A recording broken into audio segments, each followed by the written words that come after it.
साहिब जी मैं तान दीवान तू है मेरे स्वामी, मैं तुद आगे अरदास। मैं होर थाओ नहीं जिस पै करूं बेनंती, मेरा दुख सुख तुझ ही पास। सुनी पुकार दातार प्रभ,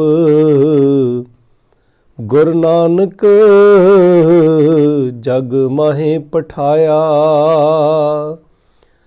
चरण तोए रह रास कर, चरना अमृत सिखां पिलाया। पार ब्रह्म पूਰਨ ब्रह्म, कल जुग अंदर एक दिखाया। चारे पैर धर्म दे, चार वरन एक वरन कराया। राना रंक बराबरी, पैरी पबना जग बरताया। उलटा खेल पेरम दा, पैरां उपर सीस निवाया।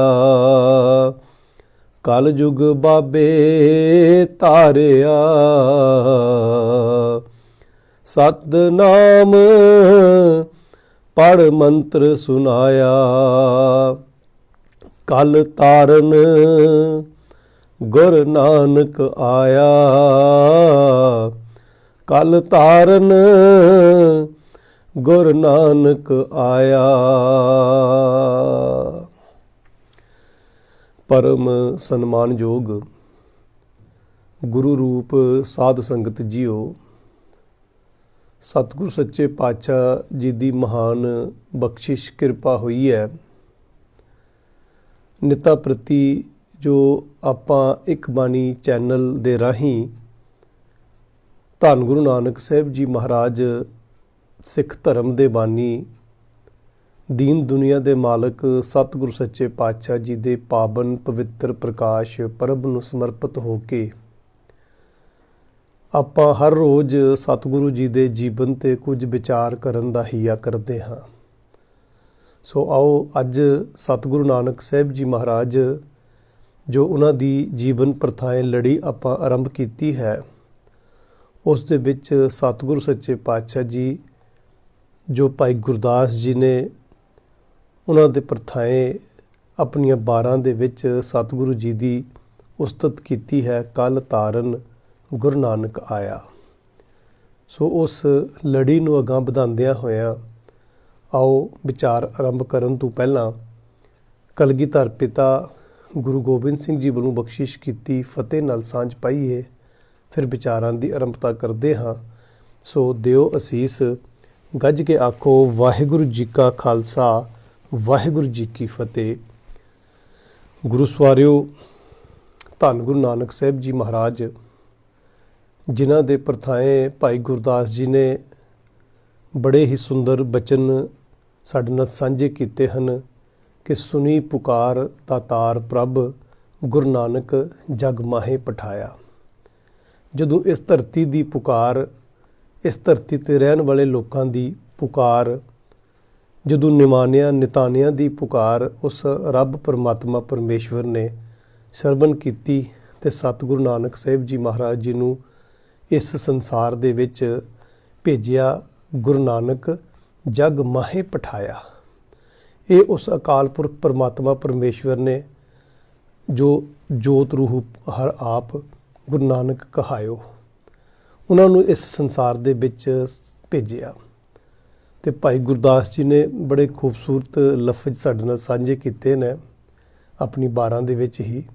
ਭਾਈ ਗੁਰਦਾਸ ਜਿੱਥੇ ਗੁਰੂ ਨਾਨਕ ਦੀ ਇਸ ਆਮਦ ਨੂੰ, ਗੁਰੂ ਨਾਨਕ ਦੇ ਇਸ ਆਗਮਨ ਨੂੰ ਭਾਈ ਗੁਰਦਾਸ ਜੀ ਨੇ ਅਕਾਲ ਪੁਰਖ ਪਰਮਾਤਮਾ ਪਰਮੇਸ਼ਵਰ ਵੱਲੋਂ ਪਠਾਇਆ, ਭਾਵ ਭੇਜਿਆ ਗਿਆ। ਤੇ ਜਿਸ ਵੇਲੇ ਸਤਿਗੁਰੂ ਨਾਨਕ ਸਾਹਿਬ ਜੀ ਮਹਾਰਾਜ ਦੁਨੀਆ ਵਿੱਚ ਆਏ, ਦੁਨੀਆ ਦੇ ਵਿੱਚ ਆ ਕੇ ਸਤਿਗੁਰੂ ਬਾਬੇ ਧੰਨ ਗੁਰੂ ਨਾਨਕ ਸਾਹਿਬ ਜੀ ਮਹਾਰਾਜ ਜੀ ਨੇ ਇਸ ਸੰਸਾਰ ਨੂੰ, ਇਸ ਦੁਨੀਆ ਦੇ ਲੋਕਾਂ ਨੂੰ, ਇਸ ਲੋਕਾਈ ਨੂੰ ਇੱਕ ਰੱਬ ਪਰਮਾਤਮਾ ਪਰਮੇਸ਼ਵਰ ਦੇ ਨਾਮ ਦੇ ਨਾਲ ਜੋੜਨਾ ਕੀਤਾ।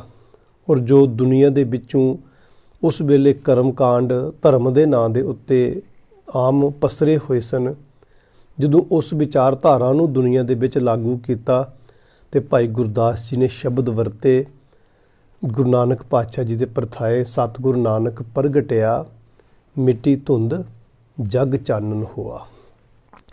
ਹੁਣ ਪਹਿਲਾ ਸ਼ਬਦ ਵਰਤਿਆ ਪਠਾਇਆ। ਜਦੋਂ ਇਸ ਧਰਤੀ ਦੀ ਪੁਕਾਰ ਸੁਣੀ, ਆਮ ਲੋਕਾਈ ਦੀ ਪੁਕਾਰ ਸੁਣੀ, ਤੇ ਸਤਿਗੁਰੂ ਨਾਨਕ ਸਾਹਿਬ ਜੀ ਮਹਾਰਾਜ ਵਾਸਤੇ ਸ਼ਬਦ ਵਰਤਿਆ ਪਠਾਇਆ। ਉਸ ਅਕਾਲ ਪੁਰਖ ਪਰਮਾਤਮਾ ਨੇ ਧੰਨ ਗੁਰੂ ਨਾਨਕ ਸਾਹਿਬ ਜੀ ਮਹਾਰਾਜ ਜੀ ਨੂੰ ਭੇਜਿਆ ਔਰ ਆਪ ਉਸ ਦੇ ਵਿੱਚ ਆਪ ਰੂਪ ਗੁਰੂ ਨਾਨਕ ਬਾਬੇ ਦਾ ਧਾਰਨ ਕੀਤਾ।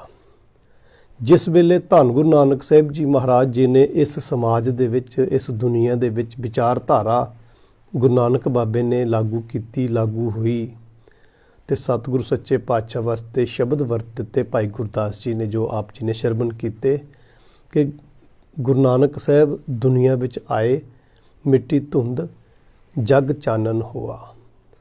ਦੁਨੀਆ ਦੇ ਵਿੱਚੋਂ ਵਹਿਮਾਂ ਤੇ ਭਰਮਾਂ ਦੀ ਧੁੰਦ ਮਿਟ ਗਈ, ਜਗਤ ਦੇ ਵਿੱਚ ਇੱਕ ਚਾਨਣ ਹੋ ਗਿਆ।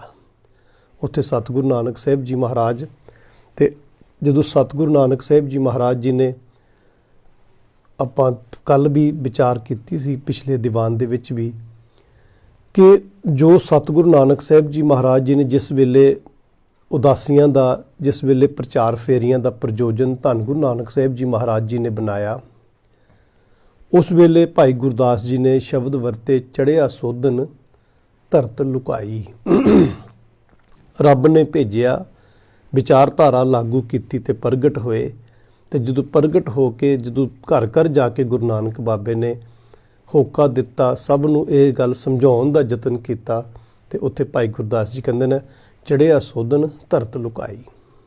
ਆਮ ਲੋਕਾਈ ਨੂੰ, ਆਮ ਲੋਕਾਂ ਵਿੱਚ ਜਾ ਕੇ ਗੁਰੂ ਨਾਨਕ ਬਾਬੇ ਨੇ ਇੱਕ ਨਾਮ ਦਾ, ਸਤਨਾਮ ਦਾ ਪ੍ਰਚਾਰ ਕੀਤਾ। ਐਸੇ ਜਗਤ ਗੁਰੂ ਬਾਬਾ ਧੰਨ ਗੁਰੂ ਨਾਨਕ ਸਾਹਿਬ ਜੀ ਮਹਾਰਾਜ ਦੇ ਪ੍ਰਥਾਏ ਭਾਈ ਗੁਰਦਾਸ ਜੀ ਨੇ ਬੜੇ ਹੀ ਕੀਮਤੀ ਸ਼ਬਦ ਵਰਤੇ ਹਨ, ਜਿਹਦੇ ਵਿੱਚ ਭਾਈ ਗੁਰਦਾਸ ਜੀ ਕਹਿੰਦੇ ਨੇ ਕਿ ਸਤਿਗੁਰੂ ਨਾਨਕ ਸਾਹਿਬ ਜੀ ਮਹਾਰਾਜ ਜਿਸ ਵੇਲੇ ਪ੍ਰਚਾਰ ਫੇਰੀਆਂ ਆਰੰਭ ਕਰਨੀਆਂ ਸਨ, ਤੇ ਪਹਿਲਾਂ ਬਾਬੇ ਪਾਇਆ ਬਖਸ਼ਦਰ, ਪਿੱਛੋਂ ਦੀ ਫਿਰ ਘਾਲ ਕਮਾਈ। ਪਹਿਲਾਂ ਉਸ ਰੱਬ ਪਰਮਾਤਮਾ ਪਰਮੇਸ਼ਵਰ ਦੇ ਦਰ ਤੋਂ ਬਖਸ਼ਿਸ਼ਾਂ ਪ੍ਰਾਪਤ ਕੀਤੀਆਂ ਧੰਨ ਗੁਰੂ ਨਾਨਕ ਸਾਹਿਬ ਜੀ ਮਹਾਰਾਜ ਜੀ ਨੇ ਆਪ। ਪਹਿਲਾਂ ਬਾਬੇ ਪਾਇਆ ਬਖਸ਼ਦਰ, ਪਿੱਛੋਂ ਦੇ ਫਿਰ ਘਾਲ ਕਮਾਈ। ਫਿਰ ਸਤਿਗੁਰੂ ਨਾਨਕ ਸਾਹਿਬ ਜੀ ਮਹਾਰਾਜ ਜੀ ਨੇ ਘਾਲ ਨਾ ਘਾਲੀ ਤੇ ਸਤਨਾਮ ਦੀ ਕਮਾਈ ਕੀਤੀ ਤੇ ਦੁਨੀਆ ਦੇ ਲੋਕਾਂ ਦੇ ਵਿੱਚ ਆਪ ਵੰਡੀ। ਤੇ ਸਤਿਗੁਰੂ ਜੀ ਪ੍ਰਥਾਏ ਭਾਈ ਗੁਰਦਾਸ ਜੀ ਬਖਸ਼ਿਸ਼ ਕਰਦੇ ਨੇ ਕਿ ਗੁਰੂ ਨਾਨਕ ਬਾਬੇ ਦਾ ਪੈਂਡਾ ਸੌਖਾ ਨਹੀਂ ਸੀ ਹੈ। ਸਤਿਗੁਰੂ ਨਾਨਕ ਸਾਹਿਬ ਜੀ ਮਹਾਰਾਜ ਜੀ ਨੇ ਬੜੀ ਕਰੜੀ ਘਾਲ ਨਾ ਘਾਲੀ ਹੈ। ਤਾਂ ਹੀ ਤੇ ਕਹਿੰਦੇ ਨੇ ਕਿ ਸਤਿਗੁਰੂ ਨਾਨਕ ਸਾਹਿਬ ਜੀ ਮਹਾਰਾਜ ਜੀ ਦੇ ਬਲਿਓ ਚਿਰਾਗ ਅੰਧਿਆਰ ਮੇ। ਉਸ ਹਨੇਰੇ ਦੇ ਵਿੱਚ ਇੱਕ ਰੱਬ ਰੂਪੀ ਦੀਪਕ ਬਲਿਆ ਸੀ ਗੁਰੂ ਨਾਨਕ ਬਾਬੇ ਦੇ ਨਾਮ ਦਾ। ਤੇ ਸਤਿਗੁਰੂ ਸੱਚੇ ਪਾਤਸ਼ਾਹ ਜੀ ਜਦੋਂ ਬਖਸ਼ਿਸ਼ਾਂ ਰੱਬ ਦੇ ਦਰ ਤੋਂ ਪ੍ਰਾਪਤ ਕਰਦੇ ਨੇ, ਤੇ ਉਸ ਬਖਸ਼ਿਸ਼ਾਂ ਨੂੰ ਲੈ ਕੇ ਜਦੋਂ ਵੰਡਣ ਦੇ ਲਈ ਸਤਿਗੁਰੂ ਨਾਨਕ ਪਾਤਸ਼ਾਹ ਘਰੋਂ ਨਿਕਲੇ ਨੇ ਪ੍ਰਚਾਰ ਫੇਰੀਆਂ ਦੇ ਰੂਪ ਵਿੱਚ। ਜਿਹੜੀ ਪਹਿਲੀ ਪ੍ਰਚਾਰ ਫੇਰੀ 1507 ਦੇ ਵਿੱਚ ਸਤਿਗੁਰੂ ਨਾਨਕ ਸਾਹਿਬ ਜੀ ਮਹਾਰਾਜ ਜੀ ਨੇ ਸੁਲਤਾਨਪੁਰ ਲੋਧੀ ਤੋਂ ਆਰੰਭ ਕੀਤੀ ਹੈ, ਤੇ ਭਾਈ ਮਰਦਾਨੇ ਨੂੰ ਨਾਲ ਲਿਆ, ਭਾਈ ਫਰੰਦੇ ਦੇ ਕੋਲੋਂ ਨਵਾਬ ਬਣਾਈ, ਤੇ ਜਿਹਦੀ ਕੀਮਤ ਬੇਬੇ ਨਾਨਕੀ ਨੇ ਤਾਰੀ। ਭਾਵ ਕਿ ਜਦੋਂ ਪੰਥ ਦੇ ਵਿੱਚ ਨਗਾਰਾ ਵੱਜੇਗਾ, ਜਦੋਂ ਪੰਥ ਦੇ ਵਿੱਚ ਰਵਾਬ ਹੋਏਗੀ, ਜਦੋਂ ਪੰਥ ਦੇ ਵਿੱਚ ਕੀਰਤਨ ਦੀ ਗੱਲ ਕੀਤੀ ਜਾਵੇਗੀ, ਉਹਦੇ ਵਿੱਚ ਬੇਬੇ ਨਾਨਕੀ ਦਾ ਕੀ ਰੋਲ ਸੀ, ਉਹਨਾਂ ਨੂੰ ਕਿਤਨਾ ਮਾਣ ਸਤਿਗੁਰੂ ਨਾਨਕ ਸਾਹਿਬ ਜੀ ਮਹਾਰਾਜ ਬਖਸ਼ਿਸ਼ ਕਰਦੇ ਨੇ। ਸੋ ਸਤਿਗੁਰੂ ਸੱਚੇ ਪਾਤਸ਼ਾਹ ਜੀ ਨੇ ਜੋ ਘਾਲਨਾਮਾ ਘਾਲੀਆਂ, ਜਿਤਨੀਆਂ ਤਕਲੀਫਾਂ ਦੁੱਖ ਉਸ ਵੇਲੇ ਕਟੇ, ਜਿਤਨੇ ਵੀ ਉਹਨਾਂ ਦੇ ਸਾਹਮਣੇ ਆਏ, ਸਤਿਗੁਰੂ ਨਾਨਕ ਸਾਹਿਬ ਜੀ ਮਹਾਰਾਜ ਜੀ ਨੇ ਜੋ ਜਪ ਬਾਣੀ ਵਿੱਚ ਪੜ੍ਹਦੇ ਹਨ ਅਸੀਂ ਕਿ ਇਹ ਵੀ ਦਾਤ ਤੇਰੀ ਦਾ ਤੌਰ, ਕੇਤਿਆਂ ਦੁੱਖ ਭੂਖ ਸਦ ਮਾਰ, ਇਹ ਵੀ ਦਾਤ ਤੇਰੀ ਦਾ ਤਾਰ। ਸਤਿਗੁਰ ਸੱਚੇ ਪਾਤਸ਼ਾਹ ਕਹਿਣ ਲੱਗੇ, ਜੇਕਰ ਦੁਨੀਆ ਦੇ ਵਿੱਚ ਦੁੱਖ ਮਨੁੱਖ ਨੂੰ ਪ੍ਰਾਪਤ ਵੀ ਹੁੰਦੇ ਨੇ ਤੇ ਇਹ ਵੀ ਰੱਬ ਪਰਮਾਤਮਾ ਪਰਮੇਸ਼ਵਰ ਦੀ ਰਜ਼ਾ ਹੀ ਜਾਣਨੀ ਚਾਹੀਦੀ ਹੈ, ਉਹਦਾ ਹੁਕਮ ਹੀ ਸਮਝਣਾ ਚਾਹੀਦਾ ਹੈ। ਸਤਿਗੁਰੂ ਨਾਨਕ ਸਾਹਿਬ ਜੀ ਮਹਾਰਾਜ ਦੇ ਪ੍ਰਥਾਏ ਫਿਰ ਭਾਈ ਗੁਰਦਾਸ ਜੀ ਨੇ ਜਿਹੜੇ ਲਫ਼ਜ਼ ਲਿਖੇ ਨੇ 12 ਦੇ ਅੰਦਰ ਕਹਿਣ ਲੱਗੇ, ਰੇਤ ਅੱਕ ਆਹਾਰ ਕਰ, ਰੋੜਾਂ ਕੀ ਗੁਰ ਕਰੀ ਵਿਛਾਈ। ਸਤਿਗੁਰੂ ਨਾਨਕ ਸਾਹਿਬ ਜੀ ਮਹਾਰਾਜ ਦੇ ਲਈ ਕਹਿੰਦੇ ਕਿ ਬਹੁਤ ਵਧੀਆ ਰੋਡ ਰਸਤੇ ਚੰਗੇ ਨਹੀਂ ਉਹਨਾਂ ਨੂੰ ਪ੍ਰਾਪਤ ਹੋਏ। ਰੇਤ ਅੱਕ ਆਹਾਰ ਤੋਂ ਭਾਵ ਕਿ ਵਧੀਆ ਭੋਜਨ ਉਹਨਾਂ ਨੂੰ ਪ੍ਰਾਪਤ ਨਹੀਂ ਸੀ ਹੈ। ਰੇਤ ਅੱਕ ਆਹਾਰ ਕਰ, ਰੋੜਾਂ ਕੀ ਗੁਰ ਕਰੀ ਵਿਛਾਈ, ਕਿ ਕੋਈ ਮਖਮਲੀ ਗਲੀਚੇ ਉਹਨਾਂ ਦੇ ਵਾਸਤੇ ਨਹੀਂ ਸਨ। ਜਿੱਥੇ ਜਗ੍ਹਾ ਮਿਲੀ ਉੱਥੇ ਗੁਰੂ ਨਾਨਕ ਬਾਬਾ ਵਿਸ਼ਰਾਮ ਵੀ ਕਰਦੇ ਨੇ। ਭਾਈ ਮਰਦਾਨਾ ਨਾਲ ਨੇ ਤੇ ਸਤਿਗੁਰ ਸੱਚੇ ਪਾਤਸ਼ਾਹ ਜੀ ਨੇ ਕਹਿਣ ਲੱਗੇ, ਭਾਰੀ ਕਰੀ ਤਪੱਸਿਆ, ਵੱਡੇ ਭਾਗ ਹਰ ਸਿਉ ਬਣਾਈ। ਇਹ ਗੁਰੂ ਨਾਨਕ ਬਾਬੇ ਦੀ ਬਹੁਤ ਵੱਡੀ ਤਪੱਸਿਆ ਸੀ, ਜਿਸ ਤਪੱਸਿਆ ਦਾ ਸਦਕਾ ਉਸ ਰੱਬ ਪਰਮਾਤਮਾ ਪਰਮੇਸ਼ਵਰ ਦੇ ਨਾਲ ਗੁਰੂ ਨਾਨਕ ਬਾਬੇ ਦੀ ਸਾਂਝ ਪੈ ਗਈ, ਵਨਿਆਈ ਹੋ ਗਈ। ਤੇ ਭਾਈ ਗੁਰਦਾਸ ਜੀ ਕਹਿੰਦੇ ਨੇ, ਬਾਬਾ ਪਹਿੰਦਾ ਸੱਚਖੰਡ, ਨੌ ਨਿਧ ਨਾਮ ਗਰੀਬੀ ਪਾਈ। ਬਾਬਾ ਧੰਨ ਗੁਰੂ ਨਾਨਕ ਸਾਹਿਬ ਜੀ ਮਹਾਰਾਜ ਸੱਚਖੰਡ ਦੇ ਵਿੱਚ ਆਏ। ਧੰਨ ਗੁਰੂ ਨਾਨਕ ਸਾਹਿਬ ਜੀ ਮਹਾਰਾਜ ਨੌ ਨਿਧ ਨਾਮ, ਨਿਮਰਤਾ ਅੰਦਰ ਚਾਹੀਦੀ ਹੈ, ਗਰੀਬੀ ਗਦਾ ਹਮਾਰੀ। ਇਹ ਗੁਰੂ ਨਾਨਕ ਬਾਬੇ ਨੇ ਮੰਗਿਆ ਸੀ। ਜਿੱਦੇ ਹਾਂ ਗੁਰੂ ਪਿਆਰ ਵਾਲਿਓ, ਅਸੀਂ ਰੱਬ ਦੇ ਘਰ ਵਿੱਚ ਜਾਈਏ, ਮੰਦਿਰ ਸਾਡੀਆਂ ਇੱਕ ਲੰਬੀਆਂ ਲਿਸਟ ਵੀ ਚਾਹੀਦਾ, ਪਰ ਬਾਬੇ ਨੇ ਉਸ ਦਰ ਦੇ ਵਿੱਚੋਂ ਕੀ ਲਿੱਤਾ ਸੀ? ਨੌ ਨਿਧ ਨਾਮ ਗਰੀਬੀ ਪਾਈ। ਨੌ ਨਿਧੀਆਂ ਦੀ ਜਗ੍ਹਾ ਗੁਰੂ ਨਾਨਕ ਪਾਤਸ਼ਾਹ ਨਿਮਰਤਾ ਰੂਪੀ ਗਰੀਬੀ ਗੁਰੂ ਨਾਨਕ ਬਾਬੇ ਨੇ ਸਤਿਗੁਰੂ ਸੱਚੇ ਪਾਤਸ਼ਾਹ ਦੇ ਦਰ ਤੋਂ ਮੰਗੀ ਸੀ।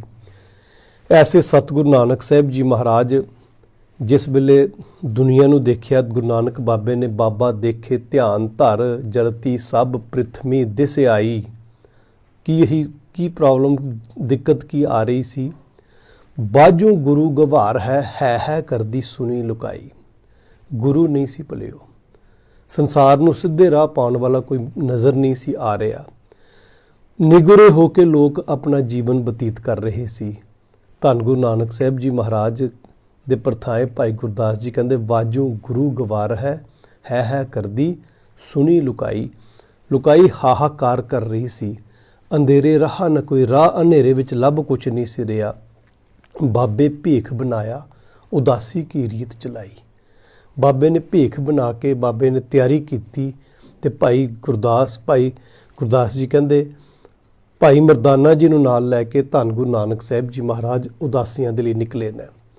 ਸਤਿਗੁਰ ਸੱਚੇ ਪਾਤਸ਼ਾਹ ਜਦੋਂ ਅਸੀਂ ਇਤਿਹਾਸ ਦੇ ਪੰਨਿਆਂ ਦੇ ਵਿੱਚੋਂ ਪੜ੍ਹਦੇ ਹਾਂ, ਸੁਲਤਾਨਪੁਰ ਲੋਧੀ ਤੋਂ ਧੰਨ ਗੁਰੂ ਨਾਨਕ ਸਾਹਿਬ ਜੀ ਮਹਾਰਾਜ 1507 ਨੂੰ ਨਿਕਲੇ ਨੇ ਤੇ ਸਤਿਗੁਰੂ ਜੀ ਉਸ ਵੇਲੇ ਖਡੂਰ ਸਾਹਿਬ ਜਿੱਥੇ ਅੱਜ ਆਪਾਂ ਦਰਸ਼ਨ ਕਰਦੇ ਹਾਂ, ਉਸ ਤੋਂ ਉਪਰੰਤ ਸਤਿਗੁਰੂ ਸੱਚੇ ਪਾਤਸ਼ਾਹ ਰਾਵੀ ਪਾਰ ਕਰਕੇ ਸਤਿਗੁਰੂ ਸੱਚੇ ਪਾਤਸ਼ਾਹ ਜੀ ਲਾਹੌਰ ਤੱਕ ਆਏ ਨੇ। ਲਾਹੌਰ ਤੋਂ ਫਿਰ ਸਤਿਗੁਰੂ ਸੱਚੇ ਪਾਤਸ਼ਾਹ ਤਲਵੰਡੀ ਗਏ ਨੇ ਤੇ ਘਰ ਵਿੱਚੋਂ ਆ ਕੇ ਫਿਰ ਸਤਿਗੁਰੂ ਸੱਚੇ ਪਾਤਸ਼ਾਹ ਰਾਹ ਵਿੱਚ ਦੀਪਾਲਪੁਰ ਹੁੰਦਿਆਂ ਹੋਇਆ, ਮੈਂ ਸੰਖੇਪ ਦੇ ਵਿੱਚ ਸਾਖੀਆਂ ਦਾ ਜ਼ਿਕਰ ਕਰਦਾ ਜਾਵਾਂਗਾ। ਜੇ ਸਤਿਗੁਰੂ ਨਾਨਕ ਸਾਹਿਬ ਜੀ ਮਹਾਰਾਜ ਦੀਪਾਲਪੁਰ ਦੇ ਵਿੱਚ ਕੋੜੀ ਦੇ ਕੋਲ ਗਏ ਨੇ, ਜਿਉ ਡਰਤ ਹੈ ਆਪਣਾ ਕੈਸਿਓ ਕਰੀ ਪੁਕਾਰ। ਜਦੋਂ ਦਰਵਾਜ਼ਾ ਖਟਖਟਾਇਆ ਉਸ ਦਾ ਤੇ ਉਹ ਕਹਿਣ ਲੱਗਾ, ਮੈਨੂੰ ਕੋੜ ਹੈ, ਮੇਰੇ ਅੰਦਰ ਨਾ ਆਇਓ, ਤੁਹਾਨੂੰ ਵੀ ਇਹ ਬਿਮਾਰੀ ਲੱਗ ਸਕਦੀ ਹੈ। ਤੇ ਸਤਿਗੁਰੂ ਨਾਨਕ ਸਾਹਿਬ ਜੀ ਮਹਾਰਾਜ ਕਹਿਣ ਲੱਗੇ, ਜਿਨ੍ਹਾਂ ਨੇ ਰੱਬ ਪਰਮਾਤਮਾ ਪਰਮੇਸ਼ਵਰ ਨੂੰ ਵਿਸਾਰਿਆ, ਅਸਲ ਦੇ ਵਿੱਚ ਤੇ ਕੋੜ ਤੇ ਉਹਨਾਂ ਨੂੰ ਲੱਗਾ ਹੋਇਆ ਹੈ। ਸਤਿਗੁਰ ਸੱਚੇ ਪਾਤਸ਼ਾਹ ਧੰਨ ਗੁਰੂ ਨਾਨਕ ਸਾਹਿਬ ਜੀ ਮਹਾਰਾਜ ਦੀਪਾਲਪੁਰ ਤੋਂ ਨਿਕਲੇ।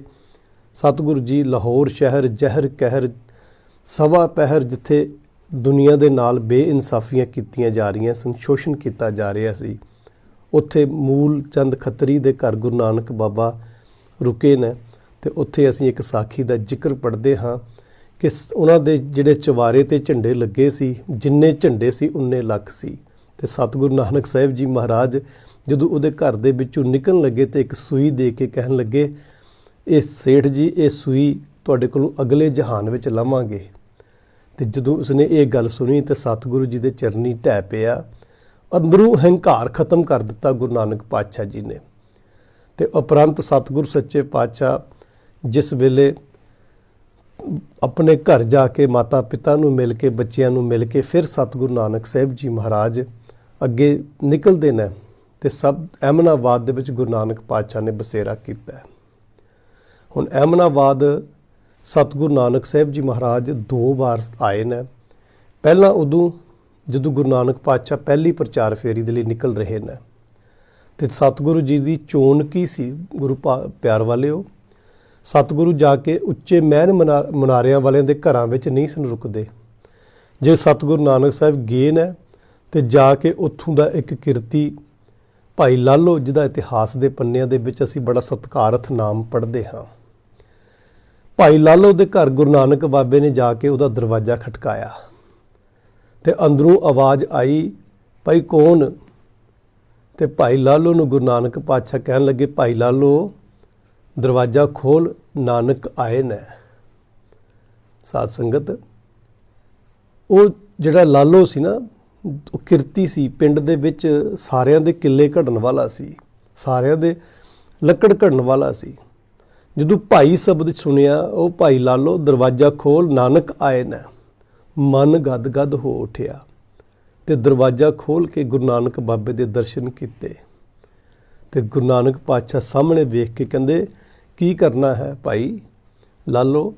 ਕਹਿੰਦਾ, ਕਿੱਲੇ ਘੜਿਆ ਘੜ ਰਹੇ ਹਾਂ। ਕਦੇ ਮਨ ਦਾ ਕਿੱਲਾ ਵੀ ਘੜਿਆ ਹੀ, ਕਦੇ ਮਨ ਨੂੰ ਵੀ ਕਦੇ ਘੜਨ ਦਾ ਯਤਨ ਕੀਤਾ। ਸਤਿਗੁਰੂ ਨਾਨਕ ਸਾਹਿਬ ਜੀ ਮਹਾਰਾਜ ਦੇ ਚਰਨੀ ਲੱਗਾ ਤੇ ਕੁਝ ਦਿਨ ਸਤਿਗੁਰੂ ਨਾਨਕ ਪਾਤਸ਼ਾਹ ਇਤਿਹਾਸ ਲਿਖਦਾ ਹੈ ਕਿ ਉਸ ਅਹਿਮਨਾਬਾਦ ਦੇ ਵਿੱਚ ਭਾਈ ਲਾਲੋ ਦੇ ਘਰ ਠਹਿਰੇ ਨੇ, ਜਿੱਥੇ ਦਾ ਮਲਕ ਭਾਗੋ ਹਾਕਮ ਸੀ। ਔਰ ਮਲਕ ਭਾਗੋ ਨੇ ਆਪਣੇ ਘਰ ਦੇ ਵਿੱਚ ਇੱਕ ਬ੍ਰਹਮ ਭੋਜ ਰੱਖਿਆ ਆਪਣੇ ਪਿੱਤਰਾਂ ਦੇ ਨਿਮਿਤ ਤੇ ਇਲਾਕੇ ਦੇ ਵਿੱਚੋਂ ਸਾਰੇ ਹੀ ਪਤਬੰਦੇ ਜਿਤਨੇ ਪੀਰ ਫਕੀਰ ਸਨ ਸਾਰੇ ਬੁਲਾਏ। ਅਸੀਂ ਸਾਕੀ ਸਰਬਣ ਕੀਤੀ। ਸਤਿਗੁਰੂ ਨਾਨਕ ਸਾਹਿਬ ਮਹਾਰਾਜ ਨੂੰ ਸੱਦਾ ਭੇਜਿਆ ਤੇ ਸਤਿਗੁਰ ਸੱਚੇ ਪਾਤਸ਼ਾਹ ਜਦੋਂ ਉਸ ਸੱਦੇ ਤੇ ਉਸ ਹਵੇਲੀ ਦੇ ਵਿੱਚ ਗਏ ਤੇ ਕੀ ਵੇਖਿਆ ਗੁਰੂ ਬਾਬੇ ਨੇ ਉਸ ਹਵੇਲੀ ਦੇ ਵਿੱਚੋਂ? ਉੱਥੇ 4 ਤਰ੍ਹਾਂ ਦੀ ਕਤਾਰਾਂ ਲੱਗੀਆਂ ਹੋਈਆਂ, 4 ਤਰ੍ਹਾਂ ਦੇ ਪੰਡਾਲ ਸੱਜੇ ਹੋਏ। ਇੱਕ ਪੰਡਾਲ ਉਹ ਜਿਹਦੇ ਵਿੱਚ ਗਲੀਚੇ ਤੇ ਸ਼ਾਹੀ ਸ਼ਮਿਆਨੇ ਲੱਗੇ ਹੋਏ ਨੇ।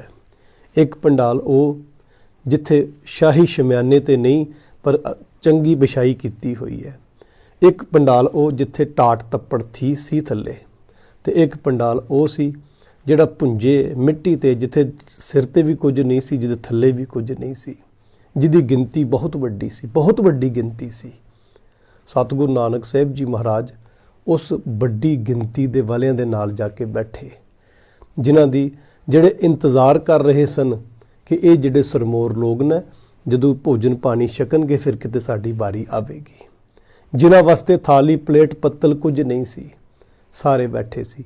ਜਦੋਂ ਮਲਕ ਭਾਗੋ ਨੂੰ ਪਤਾ ਲੱਗਾ ਕਿ ਗੁਰੂ ਨਾਨਕ ਪਾਤਸ਼ਾਹ ਆਏ ਨੇ ਤੇ ਆ ਕੇ ਗੁਰੂ ਨਾਨਕ ਪਾਤਸ਼ਾਹ ਉਸ ਪੰਡਾਲ ਵਿੱਚ ਸਜੇ ਨੇ, ਜਿਸ ਪੰਡਾਲ ਦੇ ਵਿੱਚ ਜਿਹੜੇ ਅਛੂਤ ਲੋਕ ਨੇ, ਜਿਹੜੇ ਨੀਵੇਂ ਸਮਾਜ ਦੇ ਵਿੱਚ ਕਈ ਜਾਤੀਆਂ ਨੀਵੀਂ ਜਾਤਾਂ ਦੇ ਲੋਕ ਨੇ, ਜੋ ਵਰਨ ਵੰਡ ਦੀ ਉਸ ਵੇਲੇ ਵਿਵਸਥਾ ਸੀ, ਉਹਨਾਂ ਦੇ ਨਾਲ ਬੈਠ ਗਏ। ਤੇ ਮਲਕ ਭਾਗੋ ਆਪ ਗਿਆ ਚੱਲ ਕੇ ਕਹਿਣ ਲੱਗਾ ਸਤਿਗੁਰੂ ਨਾਨਕ ਸਾਹਿਬ ਜੀ ਮਹਾਰਾਜ ਜੀ ਨੂੰ ਕਿ ਤੁਸੀਂ, ਤੁਹਾਡੀ ਜਗ੍ਹਾ ਅੱਗੇ ਹੈ, ਤੁਸੀਂ ਆਓ, ਤੁਹਾਨੂੰ ਅੱਗੇ ਅਸੀਂ ਬਿਠਾਉਂਦੇ ਹਾਂ। ਤੇ ਸਤਿਗੁਰੂ ਨਾਨਕ ਸਾਹਿਬ ਜੀ ਮਹਾਰਾਜ ਜੀ ਨੇ ਜਿਹੜਾ ਜਵਾਬ ਦਿੱਤਾ ਸੀ ਨਾ, ਜੋ ਗਰੀਬੀ ਗੁਰੂ ਨਾਨਕ ਬਾਬਾ ਅਕਾਲ ਪੁਰਖ ਦੇ ਦਰ ਤੋਂ ਲੈ ਕੇ ਆਏ ਸਨ, ਕਹਿੰਦੇ ਮਲਕ ਭਾਗੋ, ਮੈਂ ਤੇਰੇ ਘਰ ਤੇਰੇ ਮਾਲ ਪੂੜੇ ਛਕਣ ਨਹੀਂ ਆਇਆ, ਤੇਰੇ ਘਰ ਤੇਰੇ ਇਹ ਜਿਹੜੀ ਦਾਵਤ ਤੂੰ ਰੱਖੀ ਹੈ ਇਹ ਛਕਣ ਨਹੀਂ ਆਇਆ, ਮੈਂ ਤੇ ਇੱਥੇ ਵਿਤਕਰੇ ਮਿਟਾਉਣ ਆਇਆ। ਜਾਂ ਤਾਂ ਇਹਨਾਂ ਲੋਕਾਂ ਨੂੰ ਲੈ ਕੇ ਉੱਥੇ ਚੱਲ ਮੇਰੇ ਨਾਲ, ਤੇ ਜਾਂ ਫਿਰ ਉਹਨਾਂ ਨੂੰ ਇੱਥੇ ਲੈ ਆ, ਫਿਰ ਤੇਰਾ ਇਹ ਸਭ ਕੁਝ ਪ੍ਰਵਾਨ ਹੋ ਸਕਦਾ ਹੈ। ਤੇ ਜਦੋਂ ਵਿਚਾਰ ਵਟਾਂਦਰੇ ਕੀਤੇ, ਗੋਸ਼ਟੀ ਹੋਈ, ਅਸੀਂ ਇੱਕ ਫੋਟੋ ਦੇ ਨਾਲ ਸਾਡਾ ਕੋਈ ਵਾਹ ਵਾਸਤਾ ਨਹੀਂ ਹੈ, ਯਾਦ ਰੱਖਿਓ ਗੁਰੂ ਪਿਆਰ ਵਾਲਿਓ।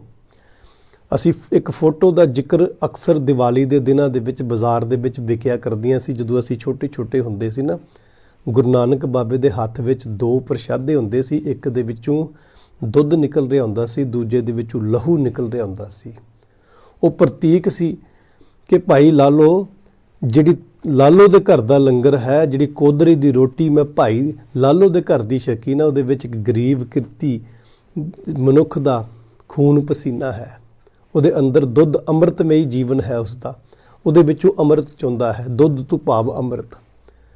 ਤੇ ਜਿਸ ਵੇਲੇ ਮਲਕ ਭਾਗੋ ਦੇ ਤੇਰੇ ਘਰ ਦੇ ਮੈਂ ਮਾਲ ਪੂੜੇ ਵੇਖੇ ਨਾ, ਤੇ ਜਦੋਂ ਉਹਨਾਂ ਦੇ ਵਿੱਚੋਂ ਕੁਝ ਦਬਾ ਕੇ ਕੱਢਿਆ ਤੇ ਗਰੀਬਾਂ ਦਾ ਚੂਸਿਆ ਹੋਇਆ ਖੂਨ, ਕਿਸੇ ਦਾ ਮਾਰਿਆ ਹੋਇਆ ਹੱਕ ਸਾਹਮਣੇ ਆਇਆ।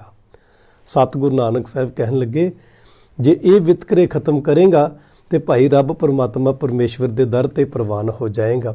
ਉੱਥੋਂ ਸਤਿਗੁਰ ਸੱਚੇ ਪਾਤਸ਼ਾਹ ਭਾਈ ਲਾਲੋ ਕੋਲੋਂ ਹੁੰਦਿਆਂ ਹੋਇਆਂ ਹਰਿਦੁਆਰ ਪਹੁੰਚੇ ਨੇ। ਤੇ ਸਤਿਗੁਰੂ ਨਾਨਕ ਸਾਹਿਬ ਜੀ ਮਹਾਰਾਜ ਜੀ ਨੇ 2 ਕੋਤਕ ਅਸੀਂ ਇਤਿਹਾਸ ਵਿੱਚ ਆਮ ਤੌਰ ਦੇ ਉੱਤੇ ਪੜ੍ਹਦੇ ਹਾਂ। ਸਤਿਗੁਰੂ ਨਾਨਕ ਸਾਹਿਬ ਜੀ ਮਹਾਰਾਜ ਜੀ ਦੇ ਸੂਰਜ ਗ੍ਰਹਿਣ ਦਾ ਸਮਾਂ ਸੀ ਤੇ ਆਮ ਲੋਕੀ ਉਸ ਵੇਲੇ ਸੂਰਜ ਦੀ ਪੂਜਾ ਬੜੇ ਪ੍ਰਭਾਵਿਤ ਹੋ ਕੇ ਕਰਦੇ ਸਨ।